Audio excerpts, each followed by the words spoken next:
आपका आसन आसमान में लगा हुआ है। आप ऐसा अनुभव करें कि आप धरती पर नहीं हैं, आप आसमान पर आपने अपना आसन बिछाया हुआ है। आप धरती पर नहीं हैं, आपका आसन धरती पर नहीं है, तो धरती आपको नीचे नहीं खींच सकती।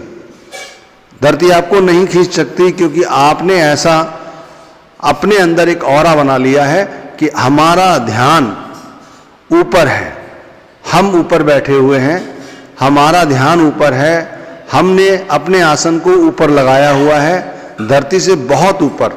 और उस जगह अगर आप किसी पवित्र स्वरूप का ध्यान करें, जैसे बहुत से लोग गुरु का ध्यान करते हैं या किसी मूर्ति का ध्यान करते हैं, तो वो पवित्र मूर्ति या वो पवित्र गुरु का स्वरूप चूंकि धरती से नहीं जुड़ा होगा, क्योंकि आप स्वयं धरती से नहीं जुड़े हुए हैं, तो वो ध्यान नीचे आने की बजाय आपका उस स्थान पर जो आंखों के मध्य में है, उसी स्थान पर काफी देर तक जुड़ा रह सकता है और रहता है। आप अनुभव करके देखें, आज और अभी इसी समय अनुभव करके देखें।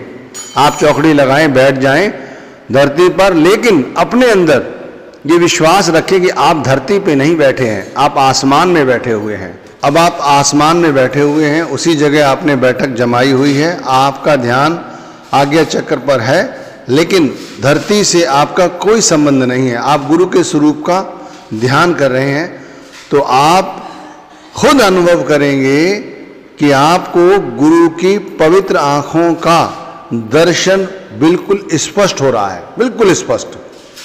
आप बिल्कुल इधर उधर ध्यान ना रखें, आपका ध्यान नीचे नहीं गिरेगा। आप जितनी देर चाहे यहाँ बैठकर आसन लगाए रहें, आपका ध्यान यही रहेगा। मैंने आपसे कहा, आप किसी पवित्र मूर्ति का ध्यान कर रहे हैं, जैसे महाराज शिव की शिवलिंग का ध्यान कर रहे हैं, और आपके मन में ये विचार है कि ये शिवलिंग धरती पे नहीं है, आसमान में है, और मैं खुद आसमान में बैठा हुआ हूँ, तो आप उस शिवलिंग का ध्यान करेंगे। आप उस शिवलिंग का जलाभिषेक करें, उस पर पुष्प चढ़ाएं, उस पर बेल पत्र चढ़ाएं, आप उस पर हार चढ़ाएं, आप उसकी ज्योति अर्चना करें जो मानसिक है।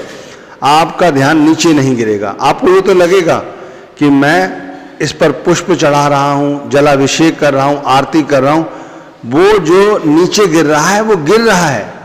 आपको सिर्फ शिवलिंग पर चढ़ाना ये याद रहेगा, शिवलिंग का ध्यान करना याद रहेगा, उसकी ज्योति वंदना याद रहेगी, उसका मनोहारी रूप आपको याद रहेगा।